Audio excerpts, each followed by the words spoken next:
I had a coworker die last week, and her entire existence at the company was summed up in one email. Buckle up.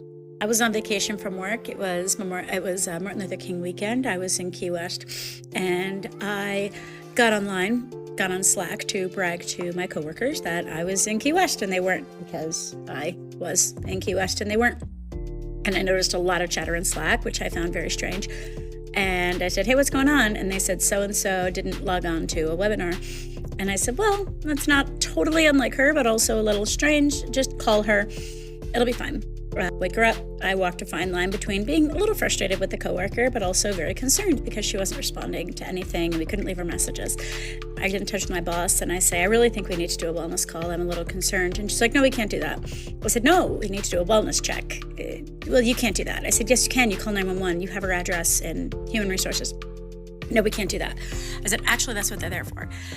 They said, you're on vacation. Don't worry about it. Fine. My mom and I go off. We do some things. We come back.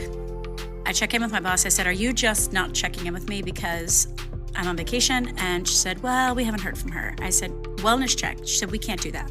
Through Facebook, I reached out to her family. Her coworker, reached out to her family and said, I'm concerned. We can't reach her. This is unlike her. She died. She died alone.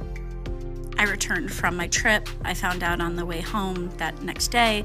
I flew home. I spoke with her mother for the first time on the phone. Her mother told me. I already knew. Next day, we're at work. Pretty sure it was the next day. We're at work. We had a staff meeting. And we were a bi-coastal company. We had folks in San Francisco, folks in New York, folks in Boston. I was in Boston. And the entire staff is in a conference room.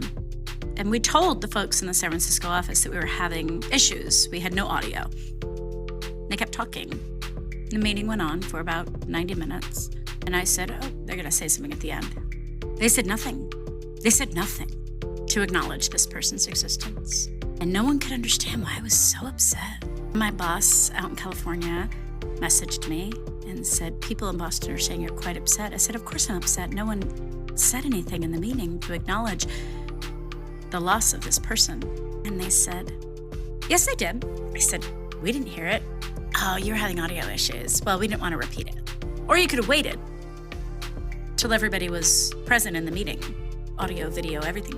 And I met with my boss and I had said how I was gonna, contact a few clients and reschedule a few things that needed to be rescheduled. And, I'm very good at compartmentalizing. And she said, well, do you want to talk to so-and-so about taking over her role? I said, what?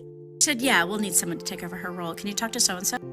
I'm going to talk to so-and-so. So why don't you let me talk to him first? I pulled my colleague into an office and I said, hey, I need your help just rescheduling some stuff. Are you okay to do that with me? He said, yeah, not a problem. I'm happy to help out. I said, great. So he helped me reschedule some stuff. I said, you need to know that they might ask you. And he said, I don't want to talk about it.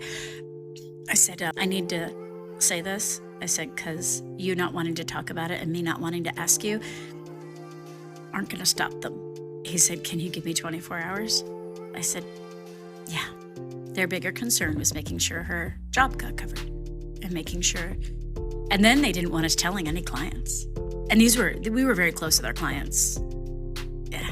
Make sure that that all the time you give up for most jobs, they won't care.